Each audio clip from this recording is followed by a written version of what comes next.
I couldn't even count the number of people that have declared being awake to me.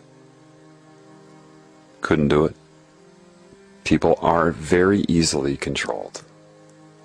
All they have to do is create a new subcategory of personalities. Right now you have the jocks, you have the rednecks, you have the goth, you have the preppies, you have the business people and the whatever. Now they have the awake people.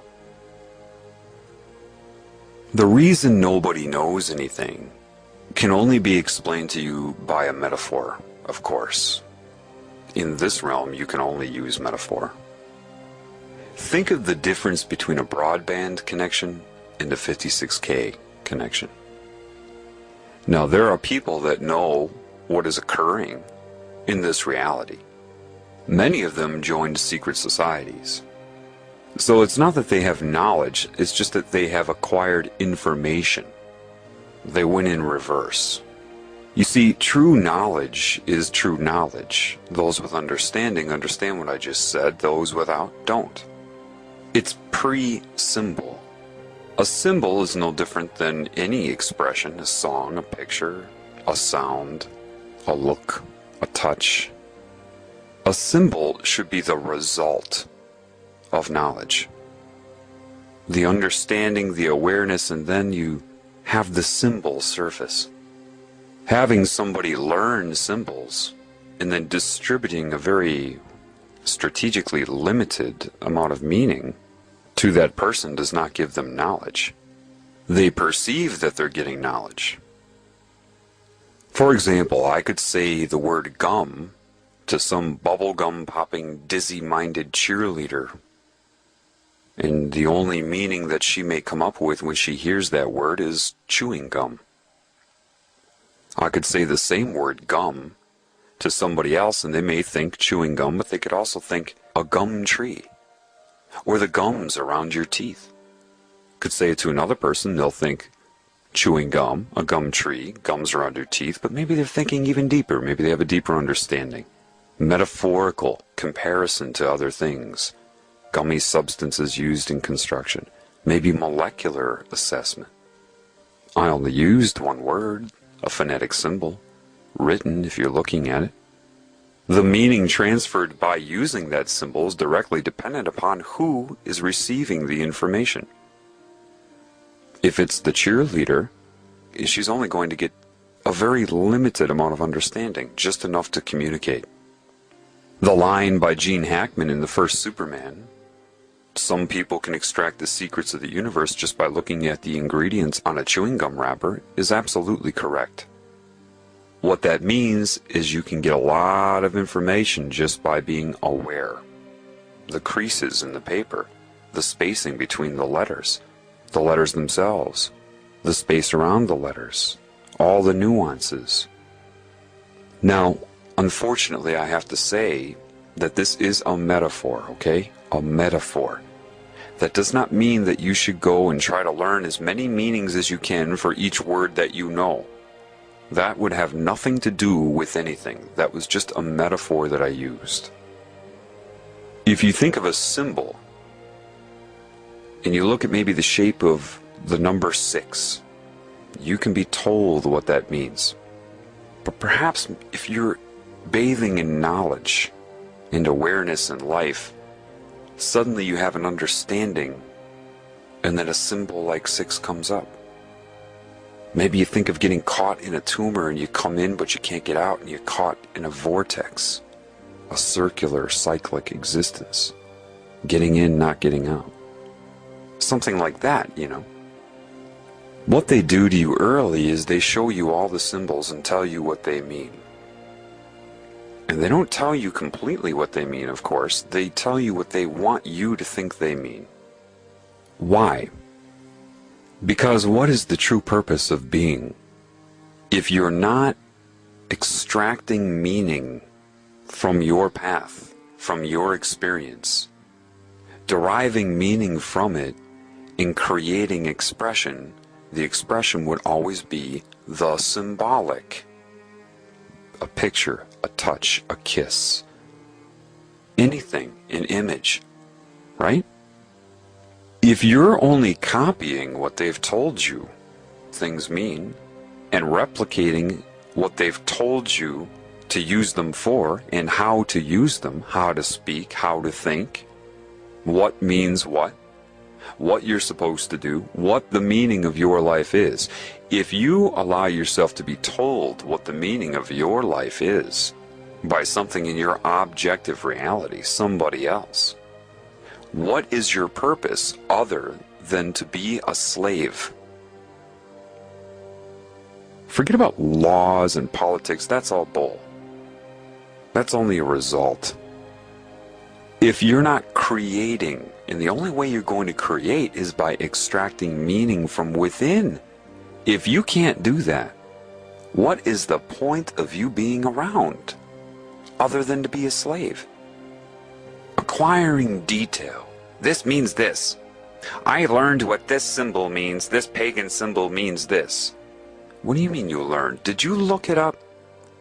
Were you told, or did you read what it means? Or did you sit there by a lake and think about life as a whole and what's happening, and the symbol came up and you're like, oh my gosh. See, the oh my gosh is when you extract meaning. It doesn't have to be a traumatic thing like, oh my gosh. It can be, oh my God. That is the sign of a creative. Somebody that's always in their mind like, I get it, oh my gosh. And you want to tell the whole world. Because you've just created, you've extracted meaning from within. Those that even if they have opened up, all right, and they were seeking information, because information is not knowledge. So enlightenment would be in the category of information. Why? Because as it's sold, as it ends up being, all you're doing is changing your perception of reality, just seeing other templates of symbolic expression. There are no answers there if you're depending upon anything you experience to give you those answers. So in truth, if you have the meaning inside and you come up with symbols and you see them in your objective reality, maybe somebody else came up with it too, you have an understanding, an immediate understanding. Sometimes that can be faked or replicated. Somebody's been indoctrinated into a system where they had to learn specific meanings to symbols, and so one who is in the know, one who has knowledge may run into somebody like that, and the person may have learned enough so that you have an understanding. But the person that learned it will still look at you, if you came from within to know, in a way that they're curious. How do you know? Because you seem to have a different, a fuller understanding of it, a non-polarized understanding of it. They learn a few specific ways to talk about it and what it means, but you can talk about it endlessly with different metaphors. What's the difference? Well, what's the difference between reading a book and memorizing somebody else's conclusions and extracting meaning and coming to your own? It's like the difference between a muffin top and a muffin. They've got you all eating up muffin tops, but you don't have the knowledge underneath. Is that a permanent thing? Absolutely not. The reason you don't know anything is because many people that do have knowledge, even if they wanted to tell you, it's like they are on a broadband connection and you're on 56K. There is so much information, and unfortunately, as it is right now, the general population has no idea. They look at a symbol, maybe they're taught a symbol. Either they really don't have any understanding of it, or it's a very limited understanding. If you have knowledge inside of you, you could sit there and talk about that one symbol all day. There's more than one meaning attached to symbols. Like I told you, a deer in the woods can mean more than one thing by stomping their hoof. If you seek the symbol, the muffin top, you will never have the whole muffin. And this is what people do when they try to seek videos and books and all. They're looking for muffin tops. They're looking for the end result. Therefore, you are dependent upon the meaning that is given to you. So somebody in the know, if they're talking to somebody that isn't in the know, can be very difficult. Why? Well, a very naive thing to say, or if somebody's trying to manipulate you, control your mind, they'll say this: the truth is an easy thing to say. And anybody who speaks for a long time to you, they're trying to manipulate you. Now that's a very naive thing to say. Yes, somebody who depends upon a lot of words, really trying to control what you're thinking, could very well be trying to manipulate you. But if you depend upon length of speech, and that's where your perception lies, you wouldn't be able to tell anyway. If someone's trying to manipulate you, you should pick up on that within seconds, regardless of what they're saying. The truth is something easy to say. If one person in the know is speaking to another person in the know, in other words, you've both reached the same conclusions and you know it. You know when other people know. You just do. That's why they don't say anything other than that. You know when other people know. And you say, well, that's ambiguous. And that's ambiguous to you. But that is a symbol. To say that sentence, you know when other people know, that is a symbol. And those who have come to the conclusion on their own understand the full meaning of that. Those who may have heard that from some philosopher, and they were told that that philosopher was brilliant, so they decided to dwell upon things the philosopher said.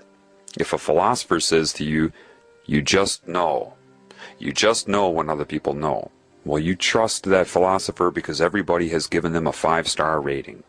So you think, well, that must mean something, so I'm going to sit around and think about it. You can't sit around and think about that. That is a result of so many experiences.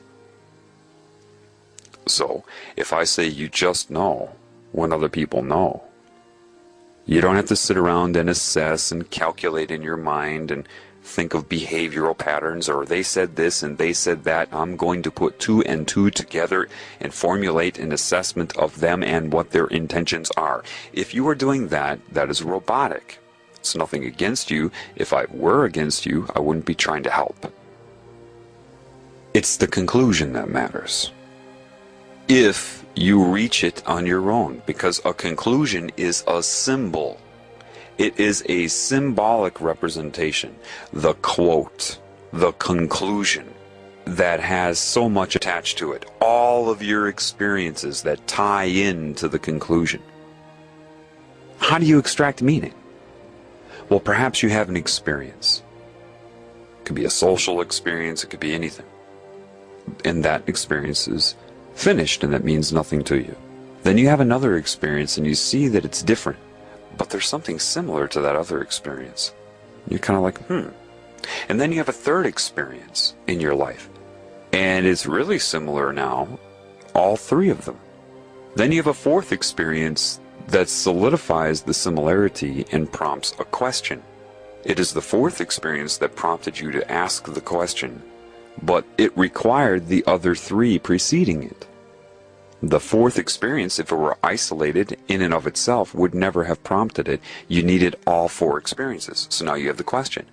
And maybe you have a whole other series of experiences that are happening so that you can extract meaning to address the question. And maybe after all of that, you come to a conclusion. And now that conclusion propels you in your advancement of understanding and extracting meaning in your life, and you start a whole other series of experiences. And that's just one facet of your life, and maybe simultaneously you have 30 other paths going like that, like I just explained. And maybe all 30 of them come to one peak of a conclusion, and you need it. All 30 paths that had many, many experiences within each path, leading up to minute conclusions that come together that lead you to a new understanding. That takes time, it takes attentiveness, and the desire to have meaning, to have purpose. And now that one new understanding could be one of thousands that eventually tie in, and you don't even know it, right? Until you reach the oh my gosh. And all of these things come from within. Your ability to make use of pattern recognition, to see how things are always and never the same. What do they have in common? Did you get out there and experience people of different cultures? Were you too busy trying to project your culture onto them and see what they would say? Or were you trying to figure out what you had in common? I did that my whole life. In the moment of doing it, I didn't really necessarily know why I was motivated to do it. My spirit did, but my conscious mind didn't. Your spirit will lay breadcrumbs for you throughout your entire life or path. So if you come to an understanding, and then several understandings, and you know how much is involved with it, you can tell other people the details of your path, but that isn't their path. And if they try to memorize the details of your path, they're pulled off of their path. This is why I have been really careful not to give too much information about my path. People always ask me, tell me how this all began. And the details of my path are irrelevant. The understanding is the important thing. The conclusions I reach. And I can share conclusions with you to motivate you. But I can't have you memorize my conclusion. So I have to have a delicate balance of rhetoric with the information, and the information is not volumes of information. It's enough to make my point clear. It's enough to show you that I've learned. But I don't want you to memorize the details of my life. One who really cares for you will be attentive to that. And the idea of indoctrinating somebody with an oath is absolute evil. Why? Because they're declaring they do not want you to be a creative being and extract your own meaning. You will go through steps in which they will spoon feed you meaning. And because it's more meaning than you had before, more knowledge, you're really impressed by it. You think you're actually getting something. You think that you're being empowered. When they know that by keeping you from being able to extract meaning on your own, they've got complete control over you. They have pulled you off of your path. But if they did that successfully, you would never even have thought of that, now would you? Because you won't extract your own meaning, you see? Nevertheless, somebody with a lot of knowledge, if they're on a broadband connection and they're speaking to somebody in a 56K connection, it's anything but easy to tell the truth. Like I said before, one in the know can say the truth very easily to another in the know. If one in the know is speaking to an individual that is not in the know, saying the truth is anything but easy. Why? Because of what you know of the enormous gaps that they have. That you cannot just say the truth because they'll understand the words with the limited understanding they have in their concept building by society. But they would need to go through so much. And you know that they don't believe that. Telling them that makes no sense to them. They say, the truth is simple, you should be able to give me a simple answer. And then what happens is the people that have knowledge get very frustrated. The very moment you interrupt them or cut off what they're saying to you when they have to extend great patience to try to tell you the truth, and you cut them off and want to give them your opinion, or you tell them that you agree with them or disagree. To somebody in the know, when they're speaking to somebody that is not in the know, when the person that is not in the know says that they agree or disagree, both of those things are offensive. Because they know you should just have your mouth shut. and take in what they're saying, and a lot of what they're saying will be rhetoric. But I talk to people like this all the time. They completely ignore the rhetoric. I'll use rhetoric, that if they had wisdom, they would understand at least, okay, there's something with this, and they blow it off. They go, yeah, but anyway, and then I blow them off. And they have no idea why I blew them off. Or people will just bombard me with questions. Questions that are what you call loaded. Anybody in the know would say that's a loaded question, because you lack so much. Just in the fact that you're asking those questions shows how much you don't know. And you ask them in a very naive way. It's not your fault, but you expect a simple answer. People will go up to somebody with knowledge that has required an entire lifetime of attentive awareness to their experiences, detailed and disciplined effort to extract meaning from your life, and they ask you a simple question and expect somehow that you are going to be able to transfer a lifetime of understanding in 2 or 3 paragraphs. They truly do. They do expect that, otherwise they wouldn't ask the question. So you have this huge gap between those who are in the know and those who are not in the know. Those who are not in the know do not know they're not in the know because of how they have been taught to think. They have been incorrectly instructed in their thinking process itself. They have been taught to look outside of themselves for answers. They have been misinformed about what answers are, because they've spent their whole life having the meaning spoon-fed to them. They think that's how it works, so you ask a question and somebody can spoon-feed you the answer. And because you lack any meaning or an understanding, you don't understand why that answer is wrong, limited, or even misleading you. You can't.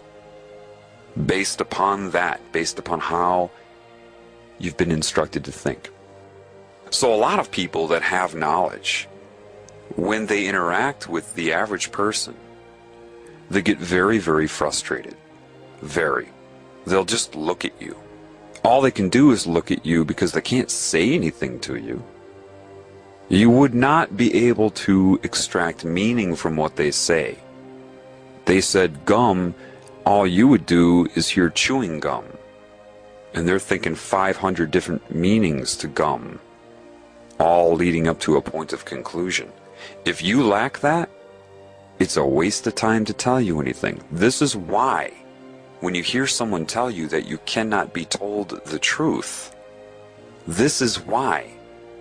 So they'll look at you and they'll have that look. And those in the know understand that look. It's a look that says, you know so little. You know absolutely nothing and don't know it. To tell you what I know, I would need 500 mouths and have to be able to speak 500 different sentences simultaneously, all at the same time, to express what I know, and you would have to be able to interpret 500 simultaneous sentences flowing at you at once. That's what that look says.